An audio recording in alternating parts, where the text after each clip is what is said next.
Si nosotros vemos imágenes o piezas del periodo clásico, por ejemplo, de Palenque, Yaxchilán, Uxmal inclusive, vamos a ver una iconografía, una representación muy diferente a la que se ve en Chichén Itzá. ¿Por qué? Porque Chichén Itzá, cuando alcanza su apogeo, adquiere un carácter cosmopolita. ¿Qué quiere decir cosmopolita?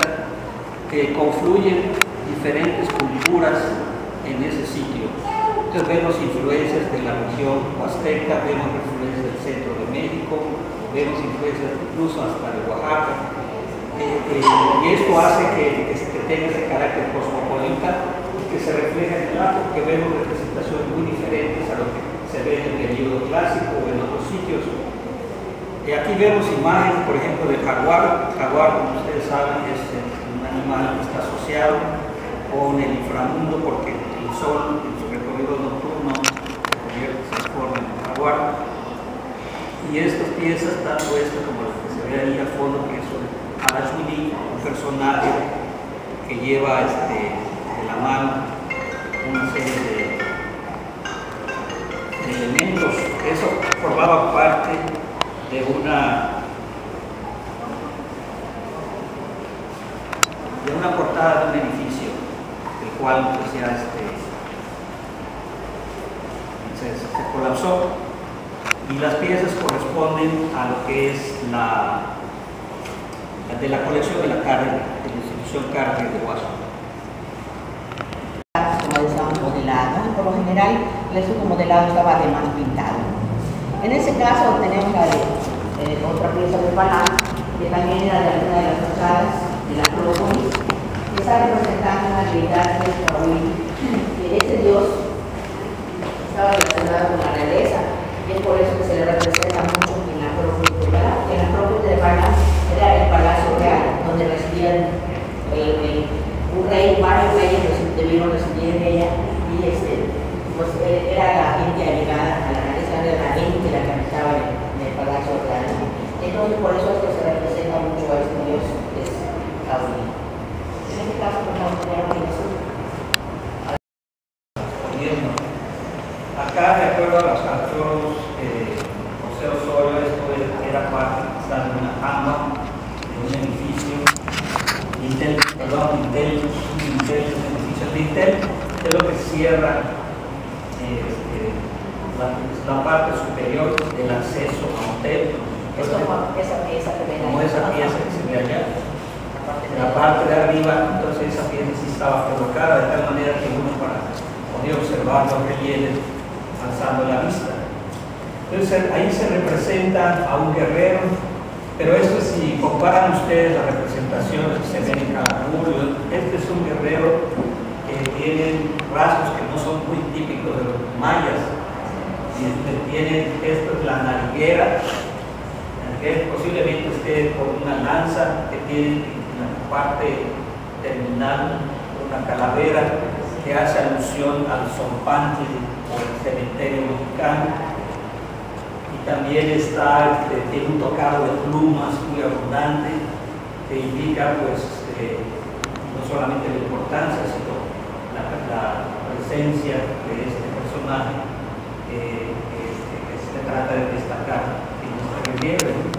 Los arqueólogos, para poder fechar, aparte de poder fechar, tenemos que la cerámica nos indica si tuvo una función doméstica, una función ritual o de otra índole. Hay cerámica local y hay cerámica de comercio que se traía de otras partes. En este cuadro nos representa la cronología de los tres sitios que son motivo de exposición. Tenemos que se divide en preclásico, clásico y posclásico, que son los tres principales periodos en los cuales se divide la historia de los mayas. Y abajo está la cronología, por ejemplo, el preclásico se divide en medio y tardío, y ahí están las fechas, el clásico, el temprano, tardío y terminal, y el posclásico. Los tres sitios que son motivo de la exposición generalmente se interrelacionaron entre el clásico temprano, clásico tardío y clásico terminal. básicamente el clásico tardío y clásico terminal. Estamos hablando de 600 hasta 1150 después de Cristo. Y comparten muchas de las cerámicas parecidas a estos nombres que ven, no los vayan a asustar, pero son nombres arbitrarios que les dan los arqueólogos o los ceramistas a los horizontes cerámicos, los complejos cerámicos. La primera línea del tiempo es la del Palan, que lo voy a explicar el arqueólogo. El Palan es el sitio más temprano que inicia este poblamiento en el preclásico. Sabremos que el sitio ya estaba ocupado, no tenemos huellas de construcciones todavía, pero sí las cerámicas encontradas. Por eso van a ver, por ejemplo, que las primeras etapas pues son, por ejemplo, se han puesto dibujos de las vasijas, ¿no? De los tipos de cerámicos encontrados. En el clásico, cuando el clásico temprano en el Palan no tenemos mucha información, ¿no? Su gran desarrollo fue en el clásico tardío terminal, que es cuando también coexiste, digamos, con los inicios de Chichén en parte de Concurpa. En el clásico tardío fue el florecimiento del sitio que fue durante el reinado de un rey llamado Calentó y sus 4 sucesores, ¿no? En esa etapa, a lo largo de un periodo aproximado de 100 años, es cuando reinaron estos personajes, y fue cuando en la etapa de mayores construcciones, de mayor crecimiento del sitio y del reino, porque Palan fue, digamos, la capital del reino de Talol, que en esa época dominaron un espacio a su alrededor, ¿no? Incluso se piensa que en sus etapas muy tempranas, Chichén Itzá fue parte del reino de Talol, por eso la influencia que hubo, que eso pues fue relativamente reciente, que con las exploraciones en Chichén de estructuras más tempranas se encontró esa relación que hubo, ¿no? Al principio. Ya más tardíamente, después del reinado de estos personajes y cuando pues, en todas las sociedades hay cambios sociales, no sabemos exactamente qué fue lo que pasó en Palan, pero la dinastía reinante pues decayó, el sitio en general se dice que decae, no fue abandonado el sitio, ¿no? Pero la situación cambia. Ya las grandes construcciones que conocíamos, que son las que vemos ahora en el sitio, esas ya no se hacían, muchas de ellas se abandonaron y Chichén es cuando empieza a surgir como una potencia, ¿no? A nivel del norte de Yucatán, pero se piensa que tampoco posiblemente hubo algunos conflictos entre las dos potencias, ¿no? Pero no, es algo que todavía no hemos definido, ¿no? Pero el hecho es que hay cambios en el Palan. Y en el clásico terminal es cuando ya el sitio se pensaba que abandonado, pero de hecho no fue así, ¿no? La élite reinante ya no estaba en el sitio, los edificios se abandonaron, pero se reutilizaron, digamos, ¿no? La gente seguía viviendo allá y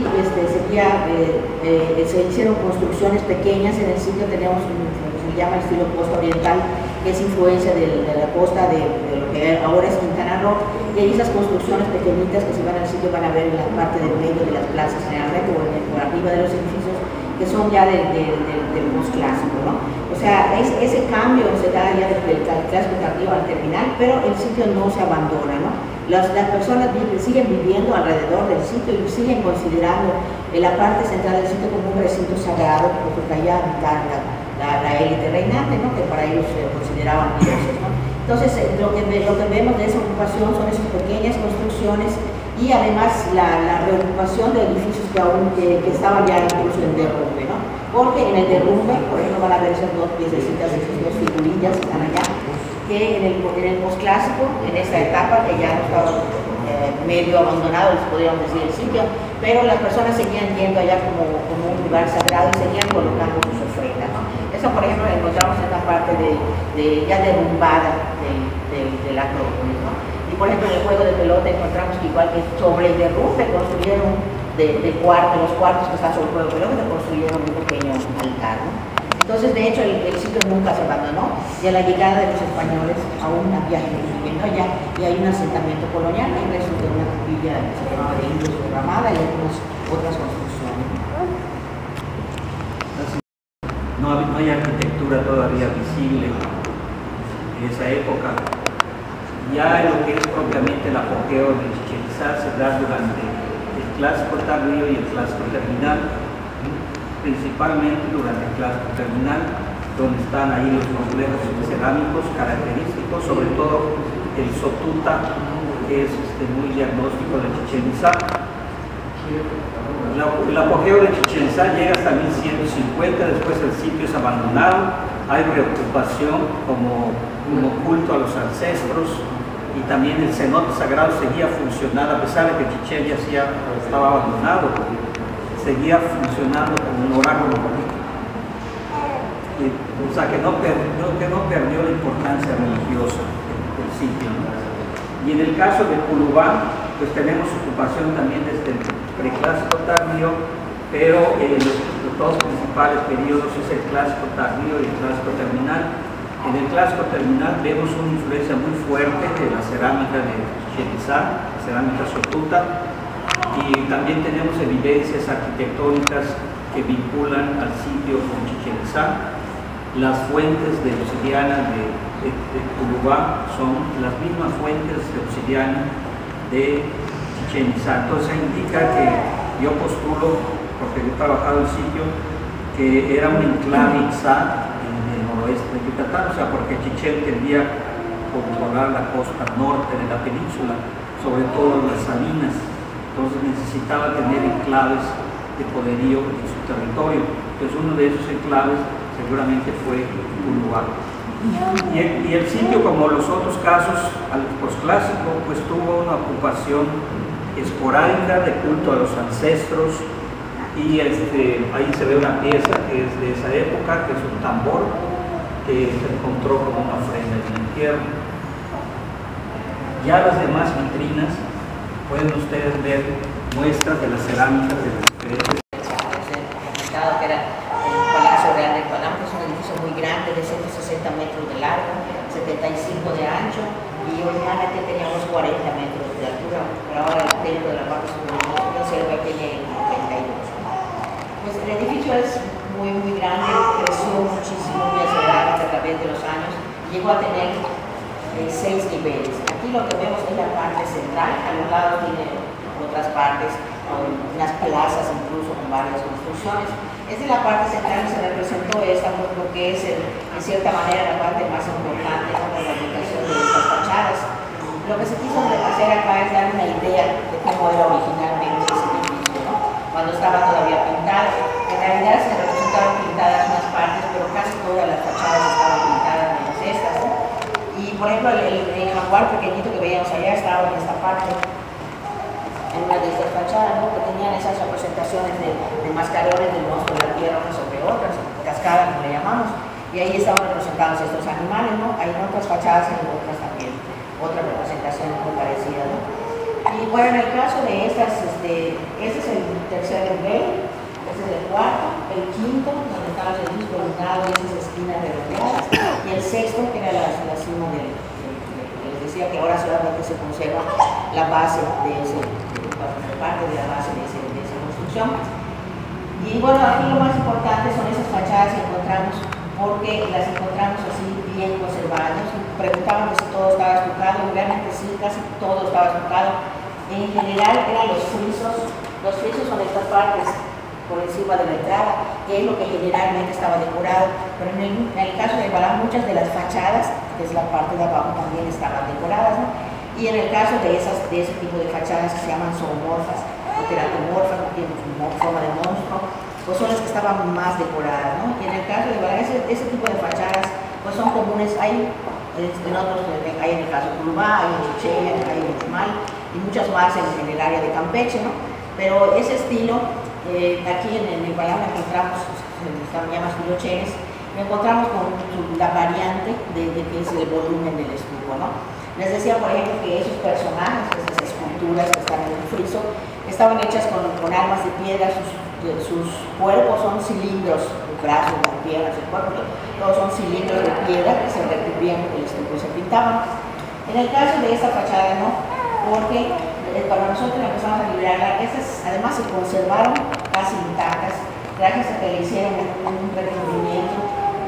Estas tres fachadas y esta parte de acá le recubrieron con un muro, que si uno lo veía de frente parecía una T, y ocultaron completamente las fachadas. Y las ocultaron porque a la muerte del rey Uquitlanepoc ahí lo enterraron. Ese edificio originalmente lo construyó él. Según la tapa de bóveda también en el interior, dice que es la Sachona, es la casa blanca de la escritura del Chica Lector, era suya, él la construyó, ¿no? Y entonces pensamos que era un lugar donde se reunían los escribas, que pues era gente muy importante, que no cualquiera, un escriba, no cualquiera persona maya o prehispánica sabía leer y escribir, eran unas cuantas personas, ¿no?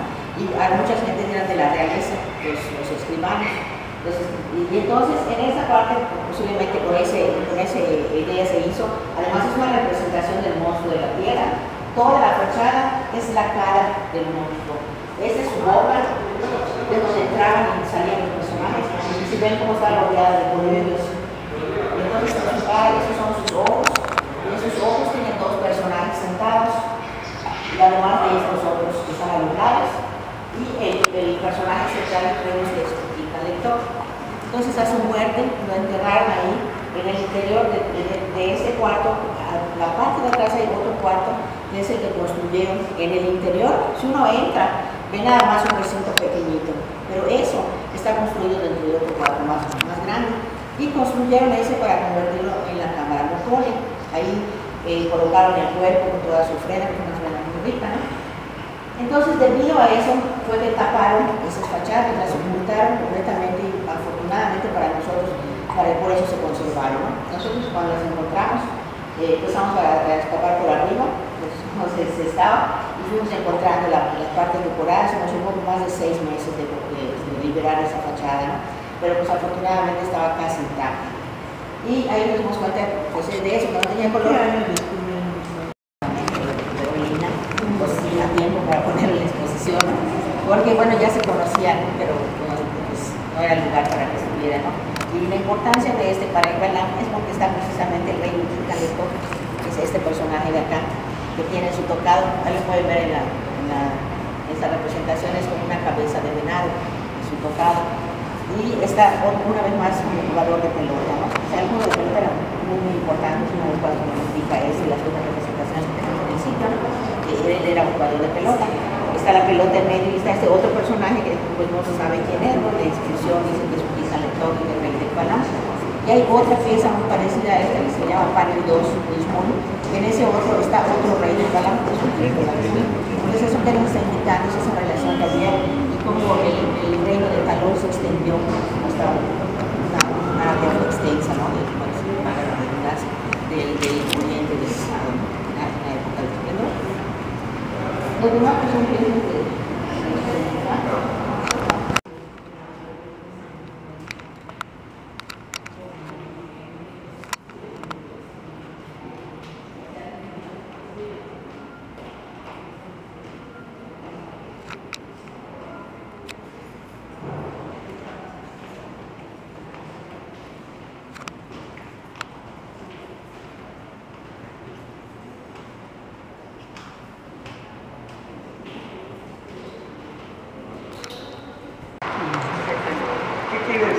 el arquitectónico, pues son rasgos característicos de la arquitectura que van de alguna manera ejemplificando diferentes épocas, diferentes tradiciones artísticas.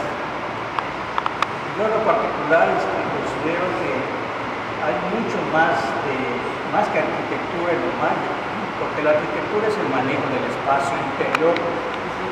Y en la arquitectura maya, sobre todo del clásico, hay mucho del manejo del exterior, que es más de decoración.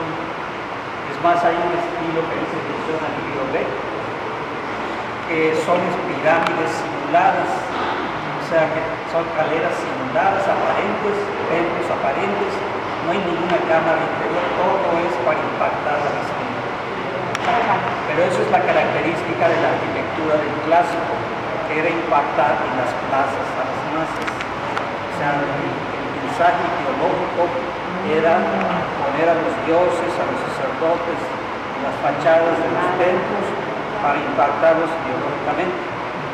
El Tikal, por ejemplo, tiene una pirámide Tikal 72 metros y tiene una camarita en la parte superior muy pequeña, pero allá lo que impactaba era la crestería, seguramente tenía explotado personajes, entonces en la plaza esto impactaba ideológicamente.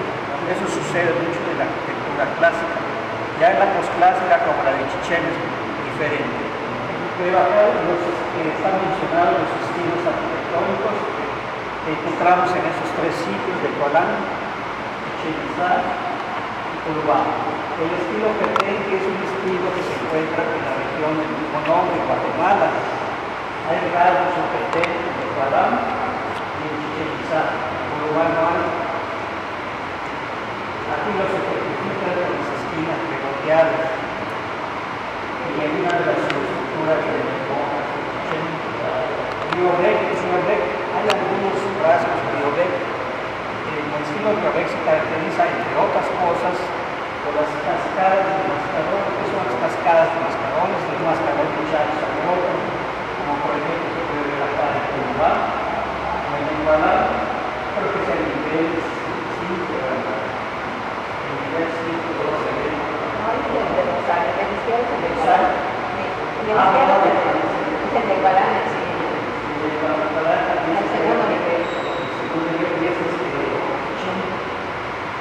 estilo Chen se caracteriza por las portadas de monstruos de tierra en las fachadas, que ya se explicado que son como la boca de entrada al monstruo de la tierra.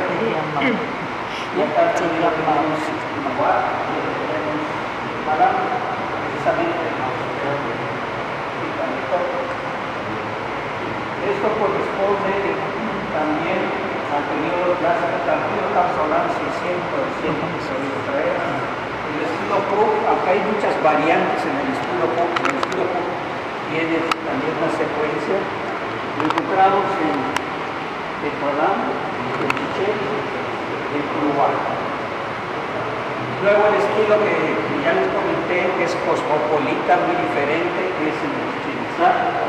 Ya no existe en el Colán porque el Colán decae, es abandonado, y entonces resurge con una potencia Chichén Itzá. Y la arquitectura de Chichén la vemos en el Colán, como son el uso de columnas, espacios superiores más amplios, que lo encontramos aquí en Tulubán. En el caso de Colán, tiene una ocupación menor y se ven algunos rasgos arquitectónicos de la arquitectura costa oriental, que es muy característica del periodo posclásico de la costa oriental de Quintana Roo. Esa arquitectura no existe en Chichén. Entonces esos son algunos de los rasgos de la arquitectura que comparten los tres sitios a través del tiempo. Se ve muy refinado porque se ha podido conservar en intemperies. Y acá claramente es un guerrero con un cuchillo normal, tiene su escudo, tiene rasgos acá con la nariguera, un pectoral de hueso, un tocado de un animal, algunos dicen es caballo,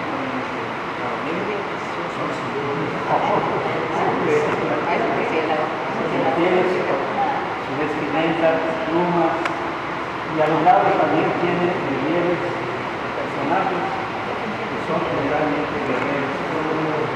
Es un cuchillo. Sí, con la derecha tiene el cuchillo y con la izquierda se está señalando el escudo. Sí, y este es el clima de la fiesta que se conoce en Chichén, como el identificará de las tierras de Venus. Allá está representado que es el símbolo del año, el motor líquido a la referencia al periodo 52 años, y la estrella de Venus, la línea de Venus, por eso se llama el templo de Venus. Y esa pieza también es de la colección de la carne, estaba en bodega de los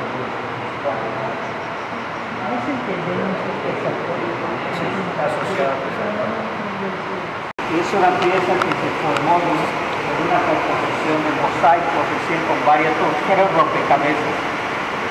Originalmente estaba estucada y pintada y representa un jaguar danzante que no tiene garras, tiene garras pero de ave, iguales que las extremidades superiores, tiene las garras y está danzando, tiene una actitud de danza, igual, y tiene un pectoral aparentemente solar y un tocado abundante de plumas. Este jaguar proviene del grupo de la serie inicial, es lo que se llama el Chichén Viejo, la parte del Chichén Viejo. Chichén Itzá.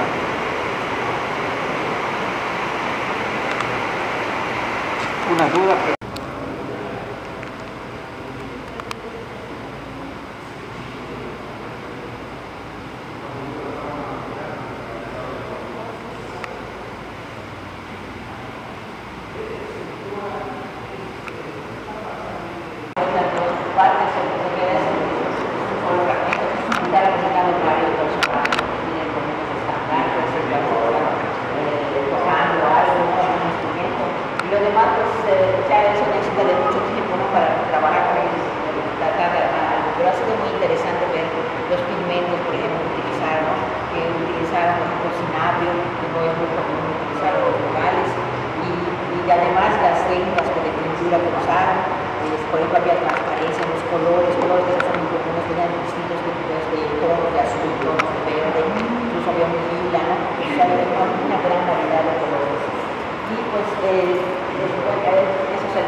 Son las mismas mallas como el escritor Yorkshire, pero lo que destaca en ese periodo es el punto de sentimiento. La que Quetzalcóatl, el apogeo de Chichén, punto de sentimiento, del Palau, el único que se encontró, el otro aparentemente se lo robaron hace muchos años. Nosotros cuando excavamos lo encontramos este que estaba en su lugar, esta es la espiga, esto no se veía, estaba dentro del muro. Y lo encontramos aún dentro del muro inclinado, con toda esa parte, y otros dos fragmentos que estaban separados se restauró ahora para poner en exposición. Y esta pues desafortunadamente se perdió el estuco, la mayor parte de lo que les decía de que es un esbozo del diseño, ahora se ve, apenas está medio labrado en la piedra, ¿no? Pero el diseño bien hecho, estaba hecho con estuco, y pues eso se perdió, ya no se pudo leer la inscripción. Estas tortugas son las que mencionaba, que estaban también relacionadas con esa parte de corazón. Estas son piezas que aparecieron en los cuchillos de Pedernal, en esas cajas de piedra que ofrenda en la subestructura del castillo. Para los trabajos de Chichén, de entrada a una subestructura, entonces al pie de la escalinata, 1904, cuando trabajó el gobierno mexicano por la cárcel, encontraron esa caja de piedra y en el interior encontraron cuchillos de Pedernal, discos de turquesa y otros objetos. También es de Chichén, este es un espejo de Urita que proviene del mundo de la serie inicial. Según los arqueólogos, que este tipo de espejos los utilizaban los guerreros para que el reflejo de la luz impactara los ojos del enemigo. Y estos objetos de oro son cenote, los cascabeles también. Hay objetos de Purubá, esas cazuelas, esas fragmentadas de Purubá, indica que también en Purubá traían cobre, y también ese pedazo de cazuela, es de Purubá. ¿El pedernal es material autóctono? Es local, el pedernal sí, pero ya lo que es el estado, lo que es fuera. Al fondo hay una vitrina que trae muestras de obsidiana, que son de Purubá y de Chichén, y también hay unas piezas de pedernal, que también son locales. La obsidiana de Purubá y de Chichén proviene de las mismas fuentes, de las mismas minas, lo que indica que hay una relación muy fuerte entre estos. El oro no es de nivel de procedimiento. Esa se proviene de fuera, se cree que viene de Centroamérica y Costa Rica. Es una de las fuentes, es el Chichén, el cenote sagrado. No está enterrado en eso la protección, pero es parte de las esquinas de un edificio, ahí está el edificio de las fotos del templo de los mascarones, y eran 4 serpientes.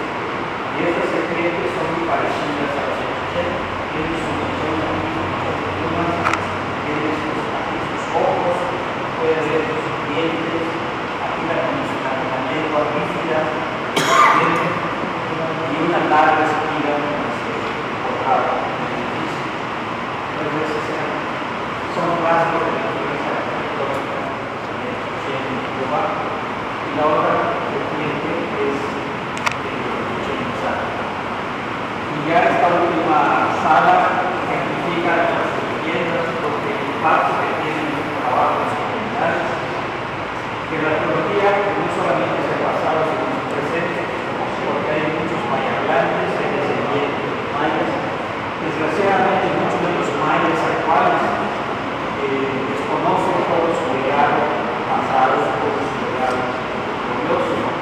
Precisamente el trabajo de la arqueología es reforzar su identidad en el pasado, en el presente de los mayas, que muchas veces se sienten discriminados o sienten una identidad negativa porque hablar su lengua para ellos es sentirse inferior o vestirse como mestizos también. Entonces la arqueología refuerza esa identidad gloriosa que exalta muchas veces el pasado, pero el presente es mucha discriminación a los mayas actuales. Entonces con esto concluimos ya esta exposición.